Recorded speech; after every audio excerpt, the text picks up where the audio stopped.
Molweni nonke, and welcome to the Heavy Chef Show. Heavy Chef is a platform for people that do. Abantu bayenza into ngamandla ethu, and it talks directly to the people that choose to move beyond their fear to create. With us in studio today, we have Katlego Maphai, founder and CEO of Yoco, a FinTech startup fundamentally disrupting the POS arena in South Africa. Thank you very much for being with us on Valentine's Day as well. Thank you. As a start, let's tell our viewers, what is Yoco all about? Yeah, so Yoco's in the point of sale payment space. So we have a piece of hardware which is called a card reader. The hardware works with an app that works on a smart device, and essentially these two things allow a small business to accept card payments, whether it's at the store or it's on the go. What's great is that it's really easy to get the solution. You know, you go online, you put in some details, and typically within 2 business days you have the card reader. And what's also great is that we don't charge any rental fees. So, you know, it's purely on a pay-per-use basis, which is really important for small business. And we've also been happy to see how businesses are using our software to understand their businesses better, to run their businesses better, and really getting into the analytics of their business. And where did the idea for Yoco originate from? You know, these kind of things, they just typically don't come from one place. It's sort of a series of things happening over time. For sure, the spark was, you know, during one of my trips to the US. I was in San Francisco. I used to live in California when I was a kid. And, you know, during one of these trips, I was with my best friend, and we went to this hole-in-the-wall, like barbecue eatery, really nothing on the countertops. And this African-American lady brings out some food. And she asked my buddy how he wanted to pay, and I was confused by the question. I really assumed it was a cash-only place. And this was back in 2012. And you know, my friend said he wanted to pay by card, and the lady took out sort of this beaten-down Android phone and put in this little dongle, a product called Square. Took his card, swiped, and you know, he signed with his finger, and I just had a moment. You know, I'd seen the technology, but the application of the technology really just jumped out at me. That, you know, you had this small business with a great product, but nothing much else, and all of a sudden, this lady was able to accept a much bigger basket size. She was formalizing her business, and she was also running her business from her phone. So that's kind of, you know, really the seedlings. But what's also interesting about our company is we're 4 founders. You know, myself, Bradley, who's our CFO, Carl, our Chief Business Officer, and Lungisa, our CTO.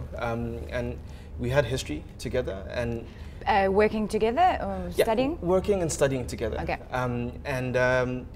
You know, there was a sense that we wanted to do something together. And you know, we looked at a bunch of other things, but this business model just somehow tapped into all of our disciplines. Okay, that's really interesting. And were you working at Rocket Internet at the time? Yes. So, yeah. So the history is like this. Lungisa and I knew each other at childhood, and reconnected at UCT just randomly in a registration queue. Lungisa is your CFO, right? CTO. CTO. Yeah, okay. So he does all the technology stuff. Okay. Built the product, etc. And then Carl Wazin, who's actually a Lebanese national, we used to work at the same telecoms advisory firm that helped operators across Africa and the Middle East. And we did a couple of projects together here in South Africa and also in the Middle East. And became great friends, and sort of had this dream at some point of moving to Cape Town and starting a company. And then Bradley was the last person I met of the founders. And we joined Rocket Internet together in Cape Town in early 2012, and we got shipped up to Nigeria to do an e-commerce venture together. And yeah, that's sort of how we all got together. And then, you know, that year was really the year in which mobile point of sale, which is the space we're playing in, really started to flourish globally. Yeah. And yeah, we just decided to get into it at the end of the year. So did all of you step out of your safe jobs at the same time? Well, it's interesting. So, you know, Carl and I stepped out of consulting at the same time. I joined Rocket Internet to get a bit of sort of entrepreneurial experience in a safety net. But, you know, at the time we started looking at Yoco, I was completely out of that. Lungisa had always been an entrepreneur. Okay. He built one of the world's first mobile voice over IP platforms. Yeah, that he sold on to... Telfy Group. Yeah, yeah. So, he had always been an entrepreneur, and he was sort of in transition between companies. He just sold off. So, and then Bradley and I had just come back from Rocket Internet after Nigeria. So we're kind of all in that space of being ready for the next thing. And now that I look back, the timing was quite incredible. Yeah. You know, to sort of get 4 people with experience and skills, and also a personal relationship to look at something. And that's definitely at the bedrock of our company. So you're quite like a, you know, value-based, friendship-based culture. Absolutely. Okay. You know, our first employees were part of our network, were our friends. We highly encourage it in the company. And, you know, when you walk into our doors, you really see a culture of friendship and care. I mean, you know, even today with the Valentine's event, you know, everyone sent each other cards and shared chocolates. It's just like really pure like a proper culture. family environment. Yeah. And it's great because what's ended up happening is that mentality is extended onto our customers, merchants, small businesses. You know, being a small business owner and entrepreneur is a very lonely place, right? You know, when you get a bit bigger, people come to you, but when you're small, like, you're really on your own. And what we're starting to do now is really having the sense of syndicating all these entrepreneurs, thousands of them, right, together onto this platform, and just sort of accentuating the sense of care and love and, you know, wanting to do something bigger together. Okay, so you at any point going to bring all of these small entrepreneurs together to create an event or to We'd love to do stuff like bigger. that. Yeah, we'd love to do stuff like that. So I sense you have a deep passion for small businesses. I do. And particularly in Africa, or does that extend globally? Well, it's interesting. So I'll just give you a sense of the numbers. So, you know, there's a passion and there's actually raw economics behind this. So, you know, on average, SMEs drive about 50% of GDP in every African market, on average, and about 90% of employment. So, you know, these are meaningful contributors to the economy. But because they're small and fragmented, you know, it hasn't been attractive for larger institutions to sort of target and, you know, offer services to these SMEs. Yes. So SMEs typically get like derivatives, or what I call the breadcrumbs of services that were designed for larger companies. They don't typically have things that were built bottom up for them. And there's also been this fear of, like, you know, targeting and serving all of them at once, because it can be expensive if you don't have the right type of operating model. Sure. So our big bet is that, you know, we have, you know, the tools, the mindset, the data and the technology and sophistication to all of a sudden reach these smaller businesses like never before, to serve them really well, and also to build a real business model out of that. And that's quite unique. It really hasn't happened before. Okay, interesting. So you're not going in with the device, you're going in, we serve a small businesses. Does that mean at a certain point you plan to extend your range of products? Absolutely. So it's a full service offering as a FinTech company to small businesses. Exactly. And we're very well positioned to do that, because, you know, in the end, we're collecting payment data, right? Transaction data, and you can always sort of transactions are the lowest common denominator in every business. It's like the lowest point. Everything built out from a transaction, right? So, you know, we're in a great position where we're collecting verified transaction information, and it's our choice whether we want to do something useful with it, and we believe we can. We believe by taking this information and, you know, updating inventory, posting to an accounting platform, you know, eventually offering some credit, all of a sudden we can really, you know, get a business owner out of administrative, day-to-day, non-value-adding tasks, and, you know, take care of that and really get them focused on, you know, growth and customer engagement-oriented tasks. And that's really what we're trying to do. Very interesting. And do you ever have days where you wish for the safety of corporate? That's an interesting question. So, you know, I did the corporate thing for a while. You know, it's not, you know, sort of something I'm speaking about from a distance. Look, the 3 of us come from consulting. So Carl, Bradley, and I. Bradley's an actuarial scientist. Lungi, you know, was an entrepreneur. We, in the payment space, we're in FinTech, you know, it's regulated. There's a lot of structure and compliance that's required. Our experience from the corporate world and the polish that we got from that has really helped us to, package and present our business in the right type of way. Okay. To, various types of stakeholders, right? Whether it's our partner bank or people we're raising capital from. So I would never take that experience away from anything. It's really helped us, and we've taken away the right things. In terms of sort of, having the day-to-day comforts of, or the sense of, comfort of getting sort of a confirmed salary and the cushion, for sure, right? I do think entrepreneurship gets romanticized too much. And, I think the story in retrospect is romantic, but while you're going through it, it's very painful. You really, every day kind of have to look at yourself in the mirror, and you're there, right? You're naked. Like there's nothing to hide behind. In terms of vulnerability like that, what or who do you rely upon?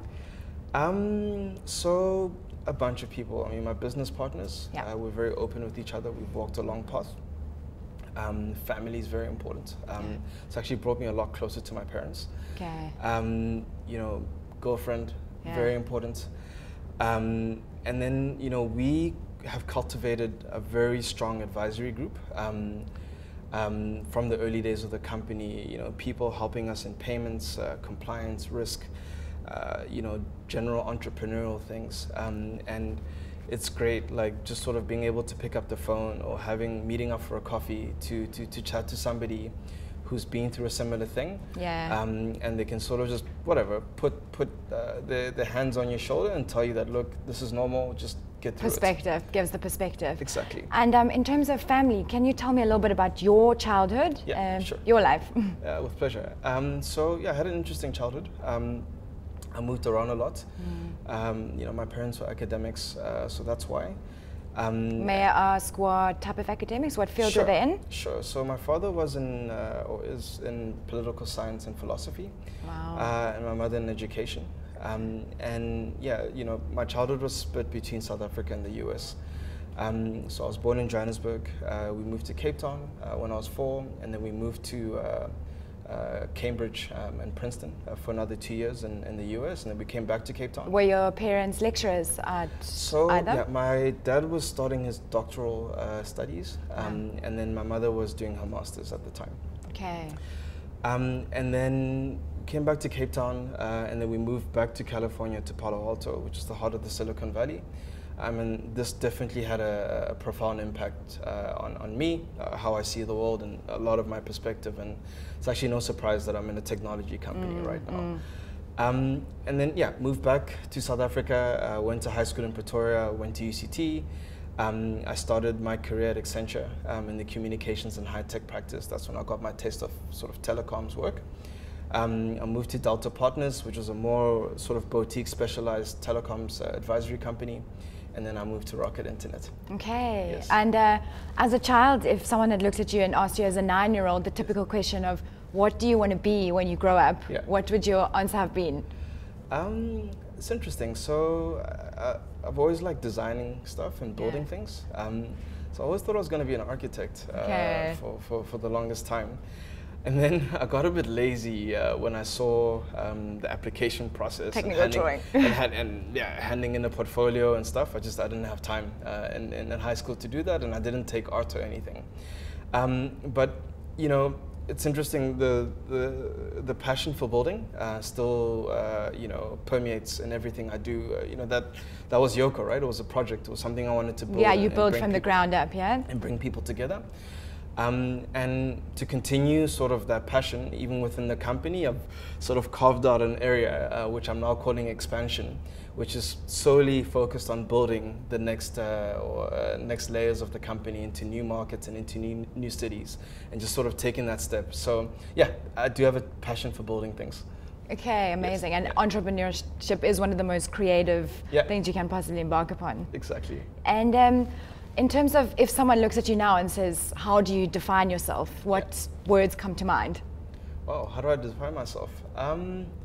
So I fundamentally believe that everyone has a role to play, something to do, and it all sort of constitutes from like who you are, right? Your essence, the unique things that make you you. And you know, sort of I try and live by those values day to day, you know, constantly asking like, is this who I am? You know, am I playing to my strengths?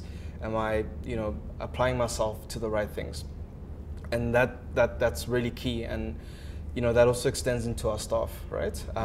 This concept of focusing on your strengths and not necessarily working on your weaknesses. It's a very negative perspective. I think, you know, if you focus on your strengths, you get energized. There are no more glass ceilings. Like nothing can stop you, right? And like there's just boundless energy that can go into everything that you're doing. Yeah. So yeah, I think I try and apply that philosophy for myself too. Yeah. Yeah, and in terms, I was just about to ask, in terms of what on a day-to-day basis gives you energy? So, what's it called? I've done this Gallup Strength Finder test. We do it across the company. And my signature themes right at the top is context. The next is you know, being connected. The next is arranging. The next is responsibility. So, you know, having context, understanding what's going on, that always energizes me, right? You know, feeling a sense of connection to my environment, my community, my team, the people I'm working with, really, really important for me. And really just pulling stuff together that all just really energizes me. And just making sure that stuff is getting done, right? You know, whether it's thinking about our new office and what it needs to look like and getting into those details, because, you know, these things really affect the staff. Yes, sure. Through to, you know, engaging with my board, right? And planning our next session. So it really oscillates through these things happening at different levels, but what I consider to be high impact. Yeah, and as an entrepreneur, obviously on a daily basis, you have things that also take away your energy. Are there any of specifics that come to mind? You know, whenever you have to firefight, so you know, something unplanned comes up and you have to deal with it. That's always difficult. Yeah, that's it. Like really, just kind of, you know, the unplanned, like unstructured things that sort of come in and require your immediate attention. And that's the thing, right? In the end, like as a leader, as a manager, you're defined by what is produced by your team, not by yourself, right? And it's something you have to constantly remind yourself. So if somebody needs your time, you make it. It's not that I need to finish something because you need to unlock somebody else. So it's an important thing, and it's something that, you know, you constantly having to grapple with every day, because you feel like, wow, what am I actually doing, right? But your sole responsibility is to unlock other people. Is that, and as a CEO, what character traits are necessary, in your mind, what character traits are necessary to being a CEO? That's an interesting question. I mean, I think what that is even evolving now, right? Because business is changing.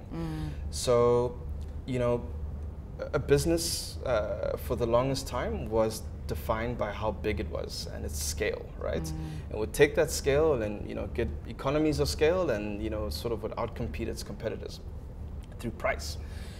What's happening now, which is quite fascinating, is you no longer have to be big to get scale, right? You can rent scale. You know, you rent your cloud solutions. Whether it's for your internal systems or, you know, stuff that you're building on top, you're able to access digital marketing and get crazy reach like never before. So all of a sudden you can go toe to toe with a big company without having the same resources, but you have access to the same reach. So now, you know, what used to define a business was, you know, how big it got. Now it's defining a business as how quickly it can move, right? And how fast it can make partnerships. And how, you know, how decentralized, you know, is decision making to ensure that things move quickly. So, to circle back to your question, I think what makes a good CEO is actually a CEO who stays out of the way. Okay. Right? And creates a platform for their team to get things done. And empowers them to do it, gives them the necessary, productivity tools, structure, all these types of things.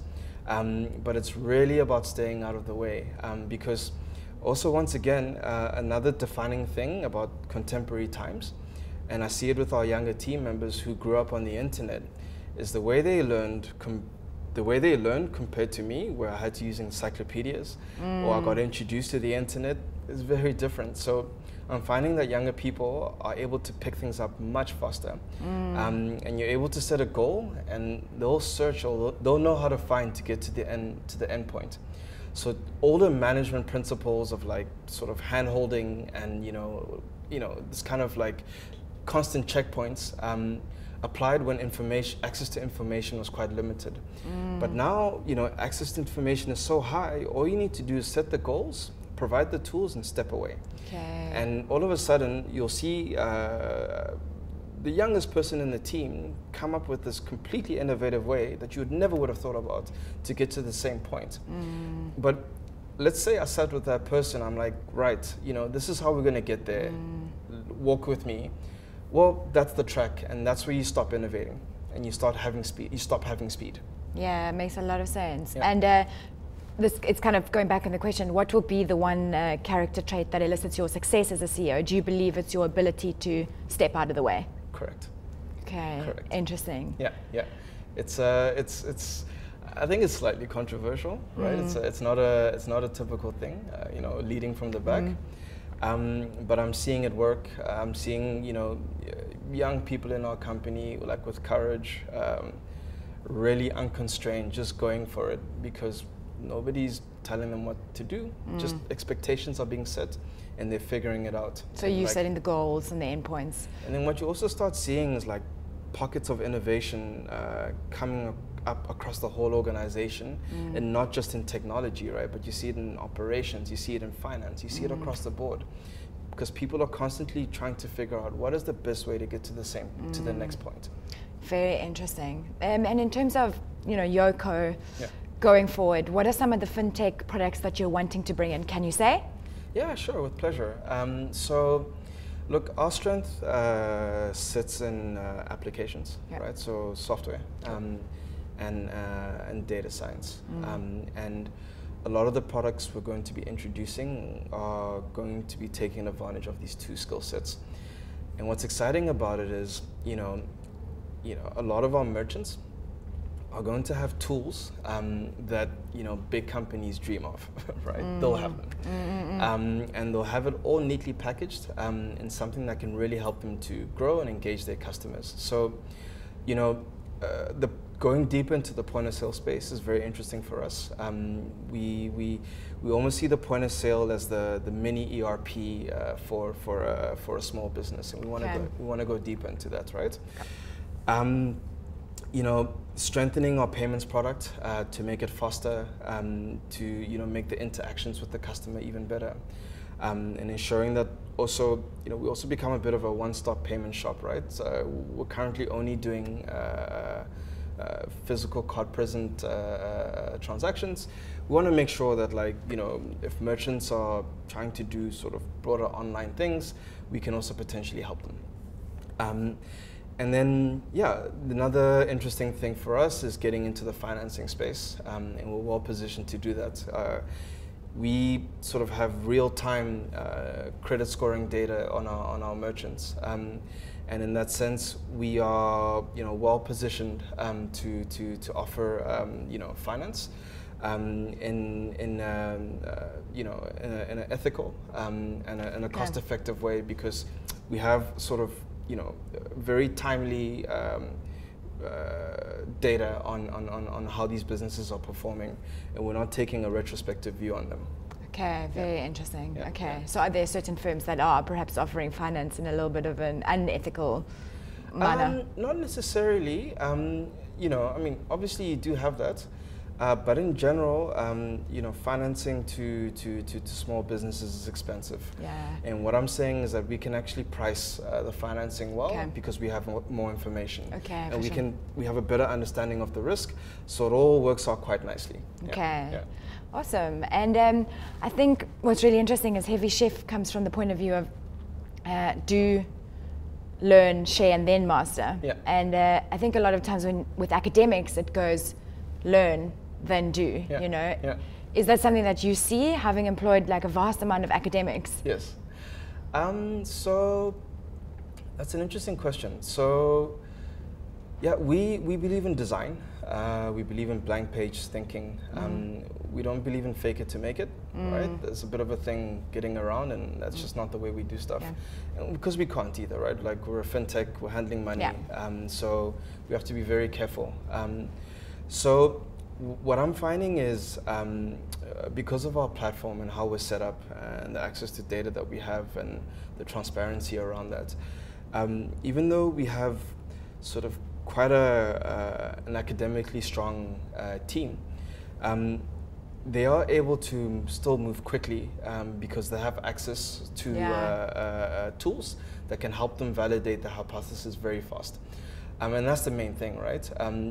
Whether somebody's academic or not, the question is, can they see whether something's working or not, and how quickly? And that's the key. But at the center of it all is, user-centric, customer-centric design, designing around the customer, and then building the facets to drive a customer journey.